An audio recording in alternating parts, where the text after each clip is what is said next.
ഇത്രയും റെഡിയായി എവിടെ പോണ് വേറെ? ഇന്നത്തെ പ്രത്യേകത നമ്മുടെ കുഞ്ഞു ബാവയുടെ മാമുണ്ടായിരുന്നു. ഹലോ ഗൈസ്, ഇന്ന് നമ്മുടെ കൊച്ചിൻ്റെ ചോറൂണാണ്. നമ്മൾ കാത്തിരുന്ന ചോറ്. സത്യം പറഞ്ഞാൽ എനിക്ക് വിശ്വസിക്കാൻ പോലും പറ്റുന്നില്ല കേട്ടോ.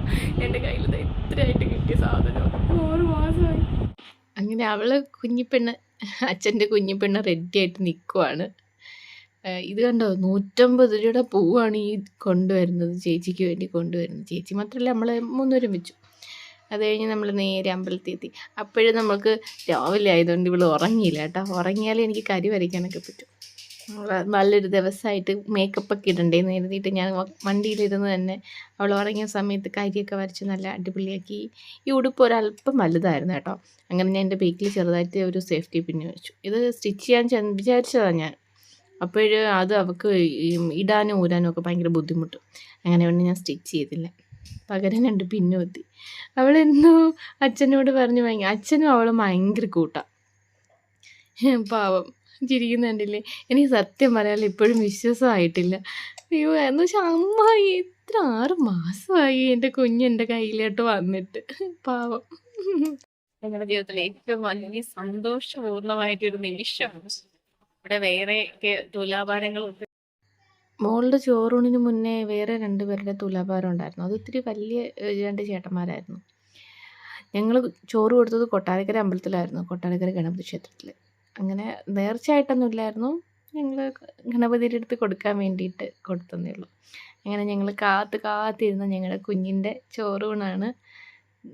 തിരുമേനി വന്നു, എൻ്റെ കയ്യിൽ പ്രസാദം തന്നിട്ട് തൊട്ട് കൊടുക്കാൻ പറഞ്ഞു.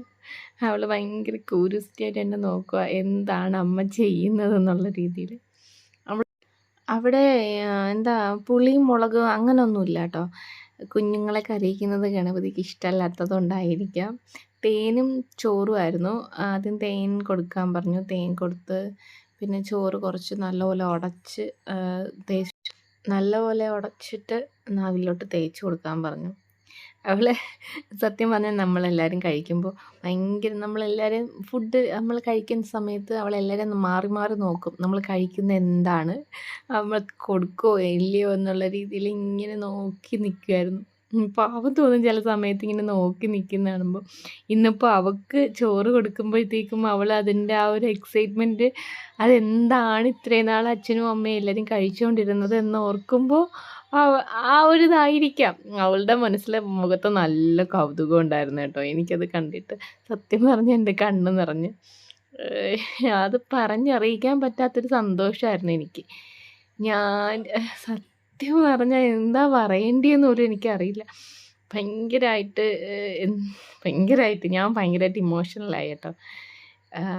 എൻ്റെ പിന്നെ നമ്മളെല്ലാവരും കൊടുത്തു കേട്ടോ. ഞാൻ കൊടുത്തു, എൻ്റെ അച്ഛൻ കൊടുത്തു, അമ്മ, എല്ലാവർക്കും ആർക്ക് വേണമെങ്കിലും കൊടുക്കാമെന്ന് പറഞ്ഞു. എല്ലാവരും ഈ പായസമൊന്നും കൊടുക്കത്തില്ല, ഞങ്ങളെല്ലാവരും ഓരോ തുള്ളി തേൻ ഇട്ട് ചെറുതായിട്ട് ചാലിച്ച് കൊടുക്കാൻ പറഞ്ഞു. അതെല്ലാം അവൾ നല്ലതുപോലെ നുണഞ്ഞു. മധുരം ഉള്ളത് കൊണ്ട് എല്ലാവരും കൊടുക്കുന്നതും അവൾ നല്ല സ്വാദോട് കൂടി കഴിച്ചു. എല്ലാവരും മുഖത്തും നോക്കും, കയ്യിലും നോക്കും, എനിക്ക് കിട്ടുമോ എന്നുള്ള രീതിയിൽ എല്ലാവരും കൊടുത്തു. എൻ്റെ അമ്മയും എൻ്റെ അച്ഛനും എല്ലാം. അങ്ങനെ എന്താ ബേക്കിലൊക്കെ ചോറൂണ്, അടുത്ത ചോറ് ഉണ്ണാൻ വേണ്ടിയിട്ട് വെയിറ്റ് ചെയ്യുന്ന ഫാമിലിയാണ് തൊട്ട് ബേക്കിലുള്ളത് കേട്ടോ.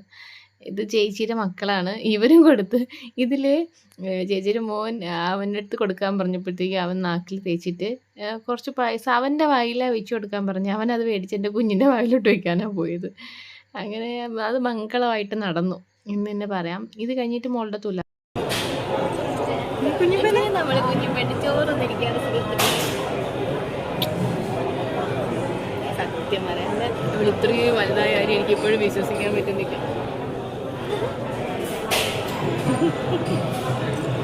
തുലാഭാരം തൂക്കാൻ വേണ്ടി നമ്മളിങ്ങനെ വെയിറ്റ് ചെയ്തിരിക്കുക. അകത്ത് പൂജ നടക്കും, നമ്മൾ പൂജ കഴിഞ്ഞിട്ട് തുലാഭാരം തൂക്കാൻ പറ്റും. അങ്ങനെ നമ്മളെല്ലാവരും കൂടെ വെളിയിൽ കാത്തിരിക്കുകയാണ്. നെക്സ്റ്റ് തുലാഭാരം. അതെ, തുലാഭാരം.